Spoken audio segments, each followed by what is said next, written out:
ये जहां बैठकर आप संकीर्तन कर रहे हैं, भगवान का दर्शन पा रहे हैं, यज्ञ का लाभ ले रहे हैं, कल्याण उत्सव का लाभ ले रहे हैं, ये रामकोट है।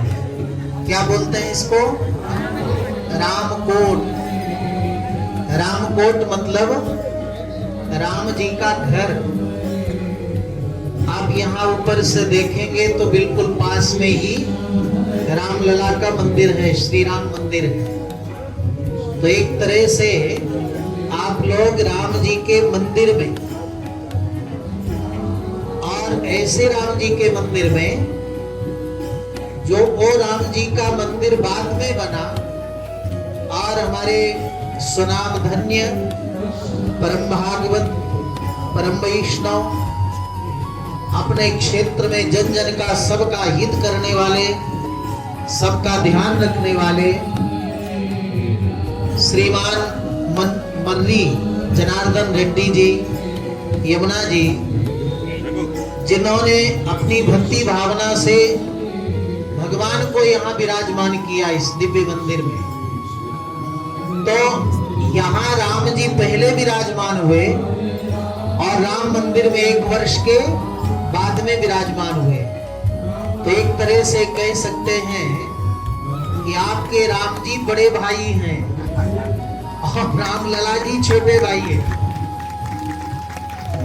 ऐसे प्रभु के वार्षिक उत्सव के पावन उपलक्ष्य में कितने उदारता से, कितने बहुत बड़े मन से आप इतने सारे लोगों को वहां से लेकर आए और मानव जीवन का सबसे बड़ा लाभ आप प्राप्त कर रहे हैं। जो नाम संकीर्तन कर रहे हैं, रात दिन 24 घंटे संकीर्तन चल रहा है।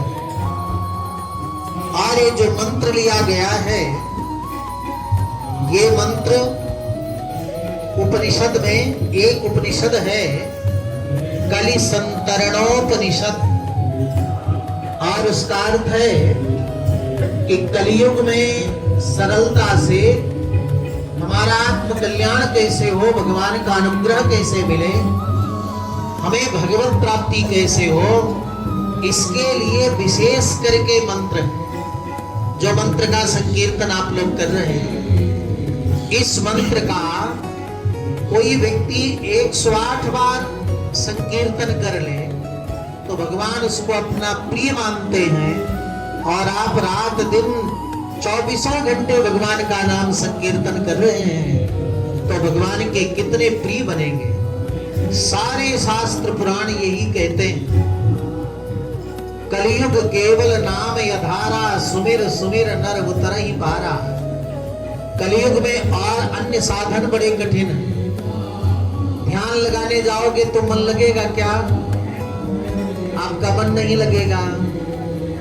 रेड्डी साहब कहेंगे आज हमारे गोल्ड की दुकान में कितने लोग आए, है ना, और हमारे उस क्षेत्र में किसके यहाँ विवाह है, किसके यहाँ उत्सव है, जहां हम जाएं, अपने पूरे क्षेत्रवासियों का ध्यान आएगा।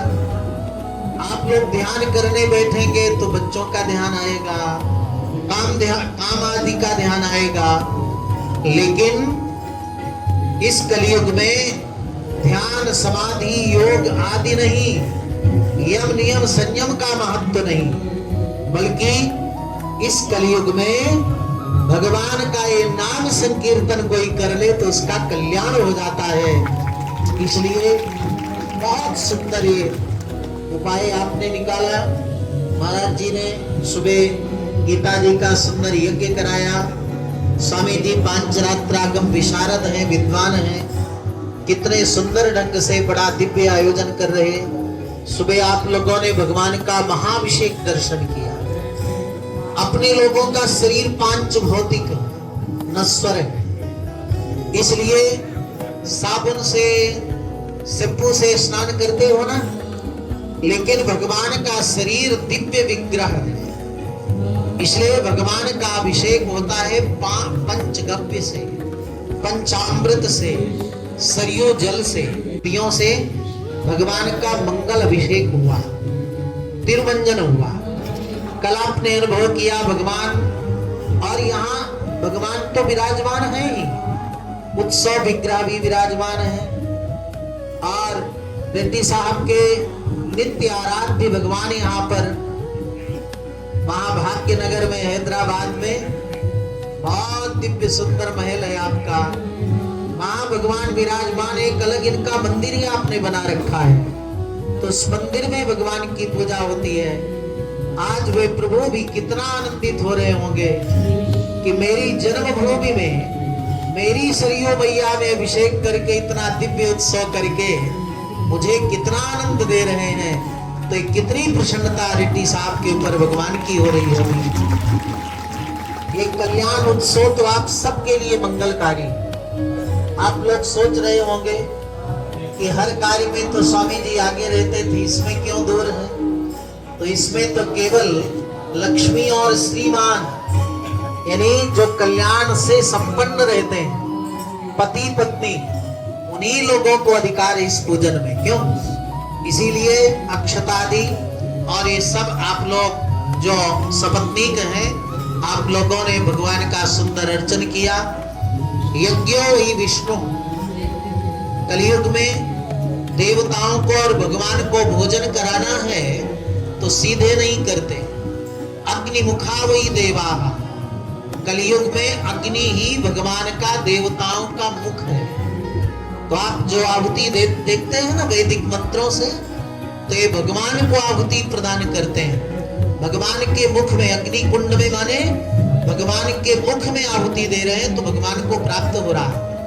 तो इतने सारे उत्सव, ये दिव्य आप आनंद ले रहे हैं। कल राज्याभिषेक होगा, भगवान का पट्टाभिषेक। यही अयोध्या है जहां लाखों वर्ष पहले प्रभु श्री राम का राज्याभिषेक हुआ था, और पूरी धरती में सभी लोगों को परमानंद, सुख, शांति, समृद्धि प्राप्त हुई थी। इसका अर्थ है हमारे जीवन के सारे दुख, आपत्ति, विपत्ति, कष्ट दूर करने वाले और सब प्रकार के सुख, शांति, समृद्धि, धन, वैभव प्रदान करने वाले लोकाभिराम प्रभु श्री राम को हम बारंबार प्रणाम करते हैं, साष्टांग करते हैं, नमस्कार करते हैं। गोविंदा जानकी नाथ भगवान की, भाष्यकार भगवान की, आज के आनंद की। जय जय श्रीमन्नारायण।